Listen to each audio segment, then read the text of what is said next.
अस्सलाम वालेकुम दोस्तों, भाइयों, बहनों, बुज़ुर्गों और बच्चों। उम्मीद है आप सब खैरियत से होंगे। वेलकम टू क्रिएटिव WD1 और HTML लेक्चर 2 है ये। इसमें मैं आपको इंशाल्लाह कोडिंग के हवाले से सिखाऊंगा कि HTML में हम कोड कैसे लिखते हैं। तो सबसे पहले जो है वो मैं बात करता हूँ लैंग्वेज क्या होते हैं, यानी हम जो HTML hyper text markup language. तो लैंग्वेज के हवाले से मैं बता दूं कि मुख्तलिफ़ किस्म की कंप्यूटर लैंग्वेज समझता है, और वेब ब्राउज़र जो होता है वो आपका HTML भी समझता है, CSS भी समझता है, जावास्क्रिप्ट हो जाए, इसीलिए PHP हो, पाइथन हो, या जो भी हो सर्वर साइड पे। तो वेबसाइट की खूबसूरती ये है कि ये मुख्तलिफ़ ज़बानें समझ सकता है। यही वजह है कि हम इसके ऊपर काफ़ी पावरफुल किस्म के एप्लीकेशन भी बना लेते हैं और वेबसाइट भी बना लेते हैं। तो सबसे पहले जो HTML जो बेसिक है, ये इंतहाई आसान है। इसको 5वीं क्लास का बच्चा भी अगर सीखना चाहे तो सीख सकता है और इसके ऊपर काम कर सकता है। तो मैं सबसे पहले आपको इसका तरीक़ाकार समझा दूँ, और ये तरीक़ाकार आपने समझ लिया तो फिर आपके लिए आगे जो है वो सारी चीज़ें आसान हो जाएंगी। तो सबसे पहले आप याद रखें कि इसके अंदर जब भी हम कोई कमांड लगाएंगे तो इसको हम कमांड भी कहते हैं, टैग भी कहते हैं। इस चीज़ को दिमाग में रखिएगा। तो हमने ये लेस देन जो कि लगा देना, जो एल से मिलता जुलता है। इसी तरीके से बीच में हमने उस कमांड का नाम लिखना है, जो मैं आगे जाके आपको बताता जाऊँगा। तो जो भी कमांड आप लगाएंगे तो आपका जो ब्राउज़र है वो समझ जाएगा कि आपने ये वाली चीज़ आपने उससे मांगी है, और वो उस हिसाब से सारा काम करेगा। और फिर आपने ये लगा देना, तो इसका मतलब है कंप्यूटर को समझ में आ जाएगा कि आपने ये टैग या कमांड उसको भेजी है। अब उसके बाद जो भी आपने काम करना है वो सारा काम करेंगे, और फिर उस काम के बाद जब वो काम ख़त्म हो जाएगा तो फिर आपने ये इस तरीके से स्लैश लिख के वो कमांड लिखनी है। और फिर उसका मतलब ये हुआ कि ये एंड टैग है, यानी आपने क्लोज टैग कर दिया। अब जब टैग क्लोज हो गया या एंड टैग है तो इससे मुराद ये हुआ कि वो वाला सारा काम ख़त्म हो गया। जैसे मैं अभी आपको एक समझा देता हूँ छोटी सी मिसाल देके, कि अगर हम यहाँ पे पी लिखते हैं तो इसका मतलब है मैं पैराग्राफ स्टार्ट करने जा रहा हूँ। अब मैं जो भी टेक्स्ट लिखता जाऊँगा वो एक पैराग्राफ में आना शुरू हो जाएगा। और फिर जब मैं यहाँ पे स्लैश के पास पी लिखता हूँ तो इसका मतलब है कि मैं कह रहा हूँ उसको कि जनाब आपने जो है इस पैराग्राफ को ख़त्म कर देना है। अब मैं दोबारा पैराग्राफ बनाऊँगा तो फिर मैं दोबारा इसी चीज़ को स्टार्ट करूँगा, और फिर उसके अंदर जितना भी कुछ लिखना होगा वो लिखूँगा, और फिर उसके बाद अपना इस तरीके से स्लैश पी लिख दूँगा। तो वो खुद ही कंप्यूटर देखेगा कि जो पहले आएगा उसको पहला पैराग्राफ, और जो दूसरी बार आएगा यही पी तो वो समझ जाएगा कि ये दूसरा पैराग्राफ है, और फिर वो इस तरीके से दूसरा पैराग्राफ बनाता जाएगा।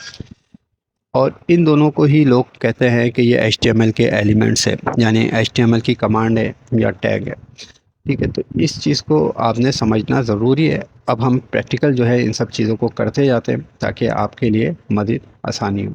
तो उम्मीद है यहाँ तक आपको समझ में आ गया होगा। अब हम मज़ीद आगे जाते हैं। अच्छा, इससे पहले आपको मैंने लास्ट टाइम कहा था कि आपने अपना एक एम बना लेना है कि मैंने फ़ला वेबसाइट बनानी है।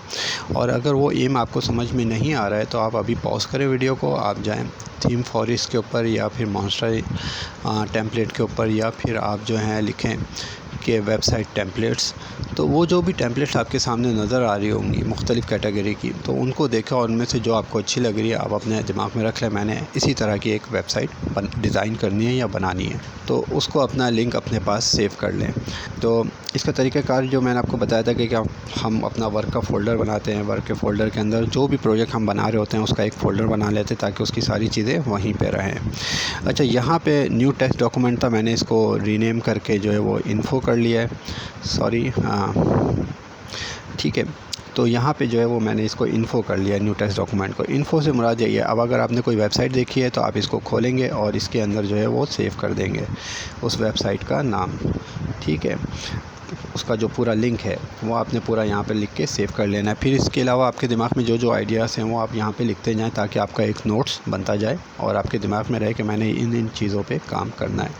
तो इस तरीके से आप जब भी आएँ आप अपना इन्फ़ो खोलेंगे तो आपको ख़ुद आप अपडेट रहेंगे कि हाँ, लास्ट काम मैंने यहाँ पर छोड़ा था और यहाँ से मैं अपना काम स्टार्ट करना शुरू कर रहा हूँ दोबारा।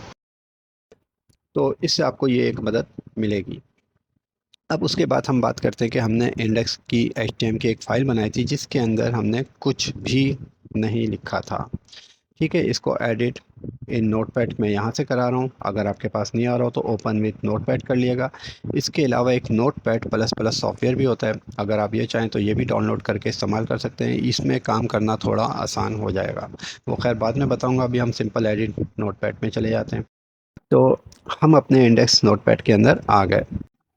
मैं ब्राउज़र भी ओपन कर लेता हूँ एक दफ़ा। ठीक है, तो ये हमारी फ़ाइल का ब्राउज़र भी यहाँ पे आ रहा है, index.html। तो सबसे पहले जो है वो मैं यहाँ पे अपनी फ़ाइल के ऊपर जाके जो कोड लिखूँगा वो होगा HTML। HTML का मतलब होता है कि ये मैंने एक टैग के अंदर एक कमांड लिख दी HTML। इसका मतलब है कि मैं अपनी वेबसाइट पे काम शुरू कर रहा हूँ। जो भी ब्राउज़र देखेगा वो समझ जाएगा। याद रखें, अगर इसके अंदर अगर आप थोड़ी सी भी अप डाउन चीज़ें करेंगे तो आपका अपना क्योंकि कंप्यूटर पे चल रहा होगा तो आपका ब्राउज़र हो सकता है बिल्कुल ठीक चीज़ें दिखा रहा हो, लेकिन अगर कमांड को आगे पीछे कर देंगे तो बाज़ औक़ात सर्वर जो हमारे भाई होते हैं जिनके पास ये कमांड सेव होगी तो वो आपकी चीज़ों को आगे पीछे छेड़खानी कर सकते हैं। तो बेहतर ये है कि जैसे मैं आपको बता रहा हूँ उसी अंदाज में आपने चलना है कि आपने HTML टैग ओपन किया और उसके बाद HTML टैग को क्लोज़ कर दिया। अब जो है वो हम चल रहे हैं दूसरी कमांड की तरफ जिसका नाम है हेड। हेड जो है वो बेसिकली हम बात करते हैं कि जो हमारा यहाँ पे टाइटल लिखा हुआ आता है, इधर यहाँ पे नाम जो लिखा आता है तो वो उसको हम कहते हैं हेड। कि यहाँ पे हमारा जैसे लिखा हुआ आ रहा है टॉप 10, तो इसको हम कहेंगे कि ये हेड है, हमारा टाइटल है असल में। ठीक है, ये पूरा एरिया हेड कहलाता है और इसके अंदर ये टाइटल कहलाता है। तो हमने कहा कि हमें हेड के अंदर जिस चीज़ को छेड़ना है वो चीज़ है टाइटल। ठीक है, और टाइटल में मैं लिख देता हूँ ई कॉमर्स वेबसाइट है, तो मैं ई कॉमर्स वेबसाइट।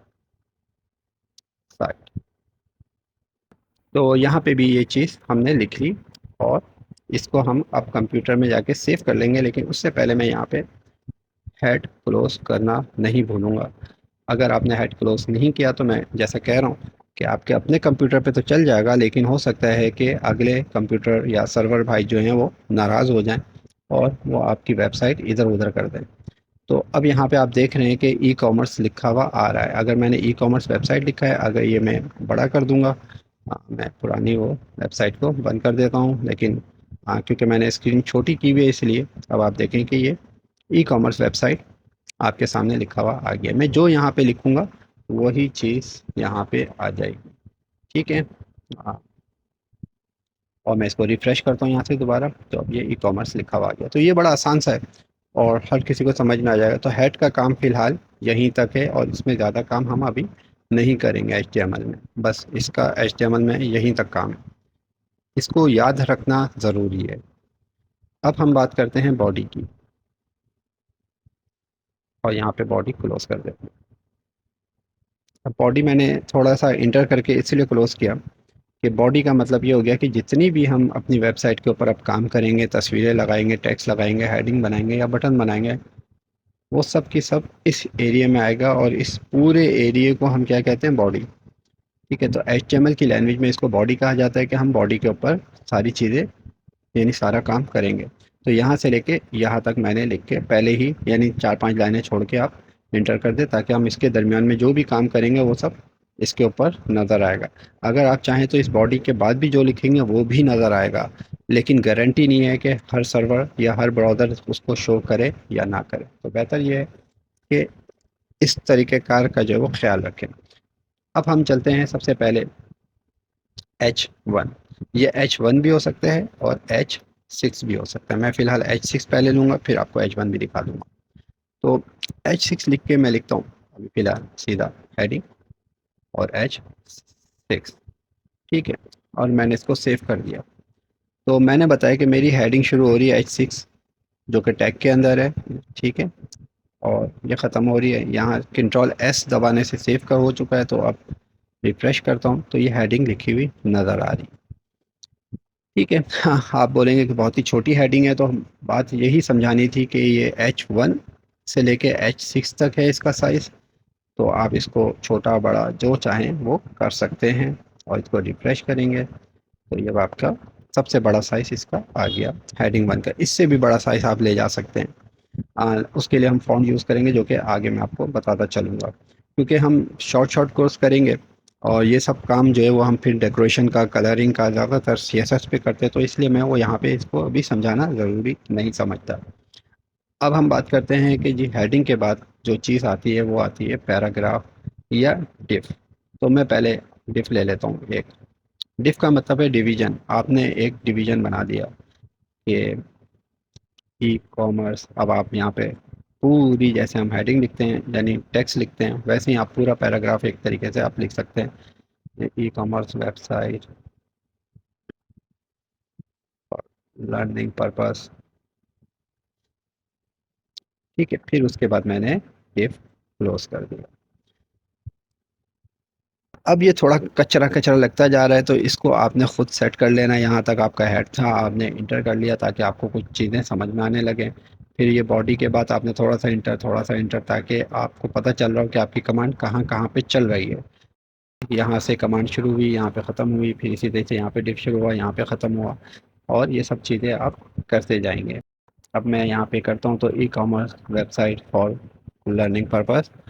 फिर ठीक है, इसके बाद मैं एक और डिफ बनाता हूँ ताकि आपको डिफ और पैराग्राफ का फ़र्क समझ में आ जाए। या बल्कि पहले पैराग्राफ बना देता हूँ एक। तो यहाँ पे मैंने एक पैराग्राफ बना दिया और इस पे लिख दिया कि here we sell market product discounted rate, और जो भी है भला भला जो भी आपको लिखना हो। तो फिलहाल मैं यहाँ पे ये लिख दिया। तो अब आपके सामने ये पैराग्राफ में आप देख रहे हैं कि ई कॉमर्स और पैराग्राफ में एक लाइन का फ़र्क आ रहा है। डिवीज़न और पैराग्राफ में यही फ़र्क होता है। और ये क्यों है ये मैं आपको आगे जाके भी बताता हूँ। हो सकता है मैं आपको अभी ही डिफ़ाइन कर दूँ। जैसा कि मैं इस पैराग्राफ को मैंने डिफ में चेंज कर दिया, और जब रिफ्रेश करूँगा तो ये इसी की दूसरी लाइन बन गया। ऐसा लग रहा है कि ये इसके बाद दूसरी लाइन हमने लिखी है। सही है। तो अब होता ये है कि ये हम इस तरीके से भी चल सकते हैं, लेकिन तो डिफ और पैराग्राफ में एक यही फ़र्क होता है कि पैराग्राफ क्या करता है कि ऊपर में एक लाइन छोड़ेगा, नीचे एक लाइन छोड़ेगा। हेडिंग भी क्या करेगा कि एक लाइन नीचे की छोड़ कर ही आपकी कोई चीज़ आएगी। आप देख रहे होंगे कि हेडिंग के बाद इसने पूरा एक गैप दिया है, और फिर उसके बाद आपका ये वाली डिवीज़न शुरू हुई है। जबकि डिफ के बाद दोबारा डिफ आया तो दोनों ऐसा लग रहा है जैसे चिपक गए। होता ये है कि हम एक तस्वीर जब भी ऐड करते हैं तो उसके उसी के नीचे हमें लिखना होता है, तो हम हमेशा DIV यूज़ करते हैं। और जब पैराग्राफ यूज़ करना होता है तो पैराग्राफ अगर यूज़ करेंगे तो एक लाइन का गैप आ जाएगा। ठीक है, तो इस चीज़ को दिमाग में रखना है कि डिफ और पैराग्राफ में ये फ़र्क होता है, और इस तरीके से जो है वो हम इसमें काम कर रहे होते हैं। और थर्ड जो है कमांड में आपको यहाँ पे एक और बता देता हूँ ताकि आपको किसी किस्म का मसला ना रहे। अब जैसे मैं इसी वेबसाइट, इसी चीज़ को मैं कॉपी पेस्ट फ़िलहाल कर देता हूँ। मैं फिर इसको कर देता हूँ और मैं फिर इसको कर देता हूँ। तो मैंने इसको कह दिया कि हम एक नई लाइन स्टार्ट कर रहे हैं। अब जब मैं इसको रिफ़्रेश कर रहा हूँ अपने पेज को, तो आप देख रहे हैं कि ये हमारा पूरी लाइन चल रही है, और यहाँ पे लिखा हुआ है कि न्यू लाइन स्टार्टेड, जो कि इसी लाइन में नज़र आ रहा है आपको। तो अब क्या करेंगे हम, यहाँ पर हम एक छोटी सी कमांड और या टैग इस्तेमाल करेंगे। BR का मैंने डायरेक्ट ही, ये कमांड शुरू होते ही ख़त्म हो जाती है, तो आप चाहें तो डायरेक्ट /BR कर दें या चाहें आप BR लिख दें, दोनों का एक ही मतलब। और इसको Ctrl+S हम कर देते हैं और इसको रिफ़्रेश कर देते हैं। तो अब आप देखें कि ये क्या करेगा कि आपकी जब भी आप कोई पैराग्राफ लिखेंगे और उसके अंदर या कोई भी चीज़ लिख रहे होंगे, आपको एक लाइन का खाली गैप चाहिए होगा, तो आपने सिर्फ़ और सिर्फ एक कमांड यूज़ करनी है जिसको हम कहते हैं BR। ठीक हो गया। तो यहाँ पे जो है हम इसके अंदर जो टेक्स्ट के अंदर काम करते हैं वो ये था। तो याद रखें कि आपने जब भी HTML का जो ये बेसिक कोड है, इनको आपने सेंटेंस को समझना है कि HTML यहाँ से शुरू हुआ था और HTML पूरा यहाँ पे ख़त्म होगा, यहाँ पे आपकी वेबसाइट ख़त्म हो रही होगी। इनके बीच में, इस HTML के बीच में दो मेन चीज़ें, एक हेड जिसके ऊपर हमने टाइटल लिखा और ई कॉमर्स कर लिया, ठीक है, और हेड क्लोज कर दिया। इस हेडिंग का पूरा यही काम है, इसके अलावा भी हमें इसमें कोई काम नहीं करना। अब हम बात करते हैं बॉडी की। तो बॉडी जो है वो यहाँ से स्टार्ट होती है, ठीक है। तो बॉडी यहाँ से हमने स्टार्ट करके इसको यहाँ पे क्लोज कर दिया। इसके बीच में जितनी भी चीज़ें हमने लिखी वो सब बॉडी के अंदर लिखी, ताकि हमारी वेबसाइट इसके अंदर पूरे यानी ब्लैंक एरिया में, वाइट एरिया में हमें जो भी लिखेंगे वो सब नज़र आना शुरू हो जाएगा। उसके बाद मैंने आपको बताया कि H1, फिर आपको बताया डिवीज़न, और फिर मैंने आपको बताया पैराग्राफ, और फिर एक चीज़ का मैंने इजाफा किया जो कि BR, जिसका काम लाइन को तोड़ना है। तो उम्मीद है यहाँ तक आप लोगों को समझ में आ गया होगा। और ये जो मैं आपके सामने इस वक्त जो चार्ट बना रहा हूँ, एक BR का इजाफा कर दूँ। अच्छा, तो जिन चीज़ों को आपने अपने दिमाग में बिठा लेना है, बल्कि अच्छे तरीके से याद कर लेना है। इसमें जो सबसे मेन चीज़ है आपकी, वो HTML कैसे शुरू होगा और कहाँ पे ख़त्म होगा। फिर हेड, उसके अंदर टाइटल आता है बस अभी फ़िलहाल, और बॉडी जब शुरू होगी तो बॉडी के अंदर ये सारी कमांड लगेगी। इंशाल्लाह नेक्स्ट क्लास में मैं आपको बताऊंगा कि कैसे हम इसमें इमेज ऐड करेंगे और कैसे इसमें हम वीडियो ऐड करेंगे। तब तक के लिए मेरी तरफ से अल्लाह हाफिज़, अपना ख्याल रखिएगा। मिलते हैं नेक्स्ट क्लास में इंशाल्लाह।